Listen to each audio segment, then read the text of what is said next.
Bayangkan ini, seorang anak menangis kencang di supermarket, berguling di lantai karena tidak dibelikan mainan. Orang-orang menatap dengan tatapan menghakimi. Ada yang berbisik, orang tuanya nggak bisa ngeridik tuh. Tapi, apakah benar begitu? Apakah setiap anak yang tantrum itu nakal? Atau kita yang belum benar-benar memahami bahasa mereka?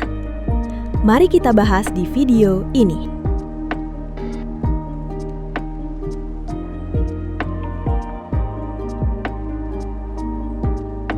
Tantrum bukan sekedar ledakan emosi.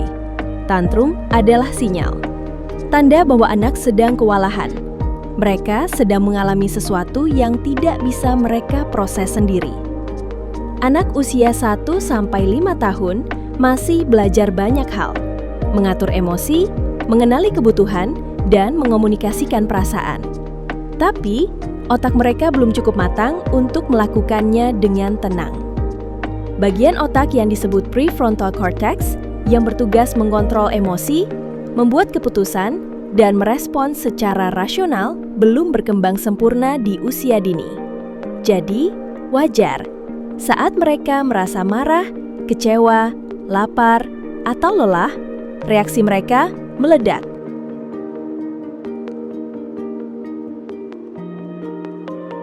Tantrum tidak muncul begitu saja.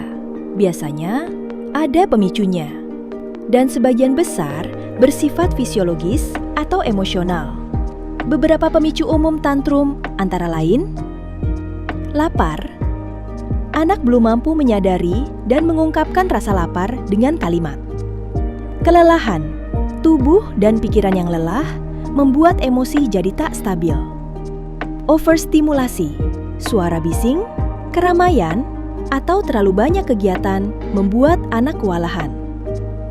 Frustrasi, karena tidak bisa menyampaikan keinginan, tidak mendapat apa yang diinginkan, atau tidak dimengerti.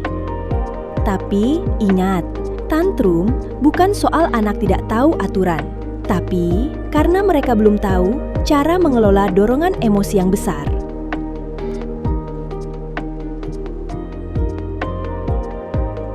Sayangnya, banyak orang tua masih berpikir bahwa tantrum harus dihentikan dengan bentakan, ancaman, atau marah balik. Padahal, saat anak tantrum, sistem saraf mereka sedang terbakar.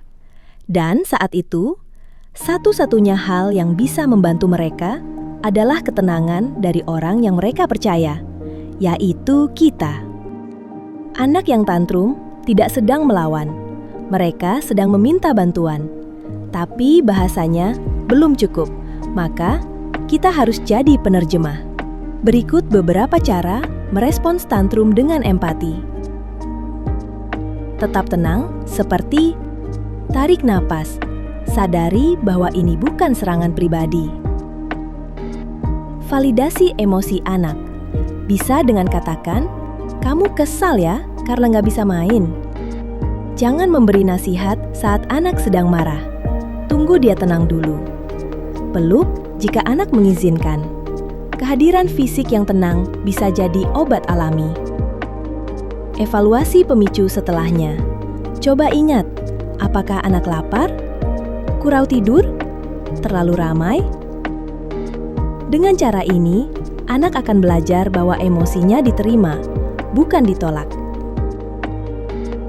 Tantrum memang tidak bisa dihindari sepenuhnya, tapi bisa dikurangi.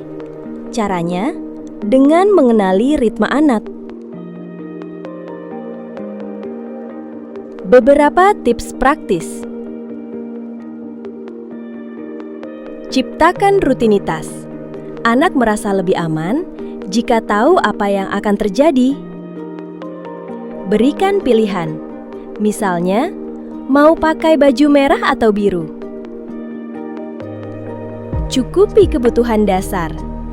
Tidur cukup, makan tepat waktu, dan waktu tenang. Luangkan waktu berkualitas. Kadang tantrum muncul karena anak butuh perhatian. Ajari anak mengenali emosi. Gunakan buku cerita, boneka, atau kartu ekspresi. Tantrum bukan kegagalan anak, juga bukan kegagalan kita sebagai orang tua, tapi sebuah momen latihan untuk anak belajar mengenali emosinya, dan untuk kita belajar menahan diri serta hadir dengan empati. Karena anak-anak yang dicintai dalam kekacauan emosinya akan tumbuh jadi manusia dewasa yang tahu cara mencintai dengan sehat.